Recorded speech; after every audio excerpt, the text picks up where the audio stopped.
We're live here in Millennium Christian Ministry, my father's house, Lokoja, Kogi State. And today we will be meeting with our founder, General Overseer, our senior pastor, Pastor Ayo Adun, who will be telling us a lot about the ministry and also about the forthcoming convention, which happens to be the 7th year anniversary of the ministry.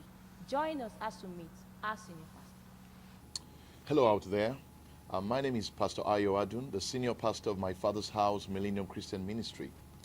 In this season, we are celebrating the 7th year anniversary of our ministry, and God has been very faithful. This is a ministry that is located in Lokoja, Kogi State of Nigeria. It's a little town, but God has allowed us to be here to bring a positive change and impact in the land that we find ourselves. We do not determine where God calls us to be. We are simply called to be obedient to the leadings of God. When I think about my last posting was in the UK, in London. But God has decided in his wisdom to bring me back to Kogi State. And in the past 7 years, it's been a journey of faith, a journey of trust, absolute trust in God.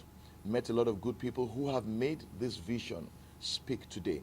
And when I look at the effect of this ministry, we've been involved in all manner of things, providing extramural classes in English and maths for so many years for children who have not been able to afford it.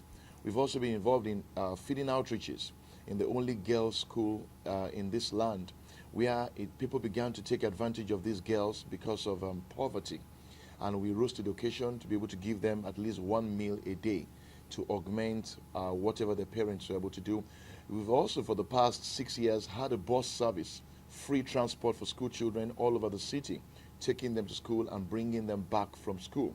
These are just some of the things we've been doing. We've been giving textbooks to indigent students.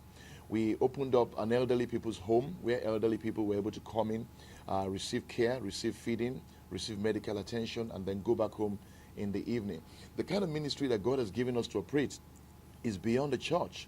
It's more like a movement of impact, whereby we shine the light of God in the dark areas, the problem areas of society. Whatever we see that is not working, we respond to it. And the great thing about it is that it's not just the church as a whole. All the members in this ministry are being taught to be impactful. Whatever makes God allow you to identify the problem, you are expected to be able to respond. So we've been able to empower people to do things. So I want to encourage you, if you really want your life to count and you also want to be a going Christian for Jesus Christ, this is where to be. Join us these anniversary celebrations as we bring in Christ in a higher dimension to the ministry. Tuesday 25th, 6 p.m. Be here. We have so many massive vessels coming, and be a part of what God is doing in this ministry. I celebrate you.